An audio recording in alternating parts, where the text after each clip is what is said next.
Warning, this video might make you spend some money. A video all about synths. It's not even real synths, fake software synths. Nah, they're real.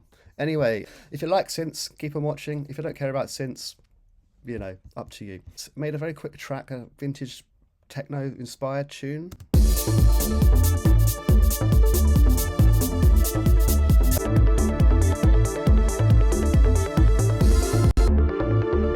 So anyway, made that really quick just as a demo. I quite like it actually. Might work on it a bit more. But I want to show you the synths I'm using and how much I paid for them. Synth number one is Surge XT, which is a completely free, incredibly powerful synth. And here I'm using it for a layer one of my bass. So it's not really showing off what the Surge XT can do, but it works on this track. Because I've layered it with this Moog, the Moog Mariano, my next synth, which is, I actually bought this. It's about 100 quid, very, very powerful dual oscillator. Obviously it's a Moog, we love Moog. I can't afford a real one, I bought this and it's incredible. That's doubling the bass line. So I'll put those together.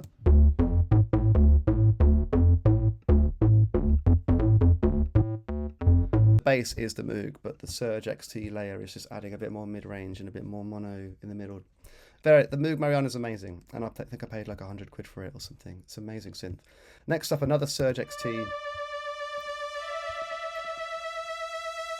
doing a sort of straight top line thing. Again, this thing, this thing is so good. Look at the presets. There's so many presets. I haven't really done it justice in this track. Everything's on screen at the same time. There's no hidden menus. You just need to learn what each module bit does. So it's actually a really good way to learn synthesizers. And then you've got this blue section, which is your your control section, which is if you want to get really into programming and really into actually controlling synths. Cool. And then this TAL audio is my next one. This is the Juno 60 emulation, which is very, very good emulation of the Juno 60.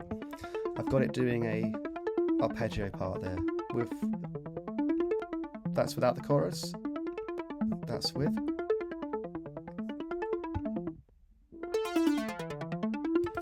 I did a lot of research into which would be the best emulation for Juno, and it came up trumps, and it's amazing. Next up, I've got a SH101 synthesizer model by Softtube, which is super cool.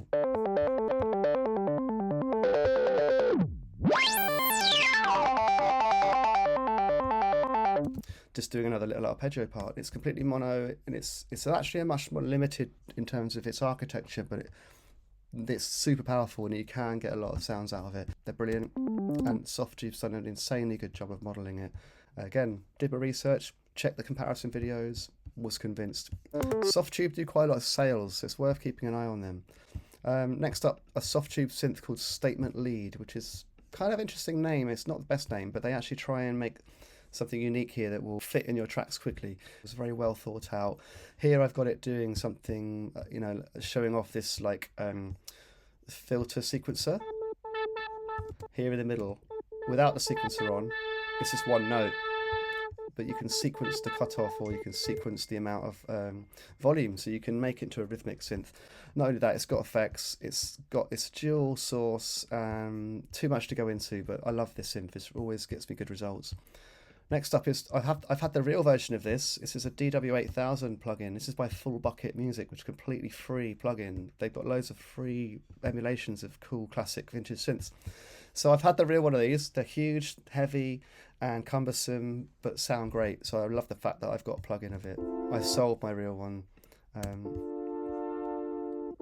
So very cool. Hybrid digital analog synth. They've sampled analog waveforms, and then you can process them using analog, but the kind of way that it originally was built was using digital technology. But I looked inside this thing, and it's full of huge transistors and circuit boards, so massively heavy.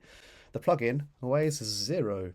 The next up, Full Bucket's version of the Korg Poly 800, which is I've also owned. Really cool synth, much lighter, probably a bit older, a bit more new than the 8000, or just a different type of synth. But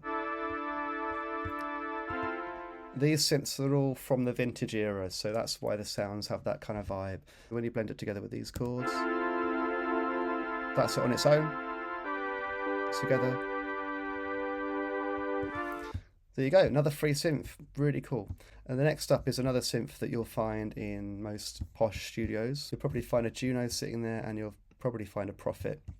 This is my version of a Prophet, which is by Yuhi. By this, I paid 60 something pounds for it in this sale, and you also got a Pro 1, which is a mono synth with a similar architecture. Repro 5, they've called it. Amazing presets, lots of control, and sounds fantastic. Again, I watched a few YouTube videos, someone who had a real Prophet and the plugin, and were doing comparisons. I couldn't tell the difference. They couldn't tell the difference, and it saved me a lot of money. So I've got it doing a soft sound. Prophets are known for their warmth.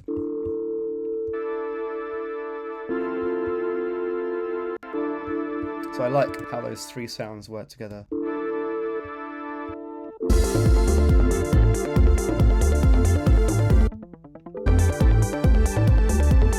That's it for this video.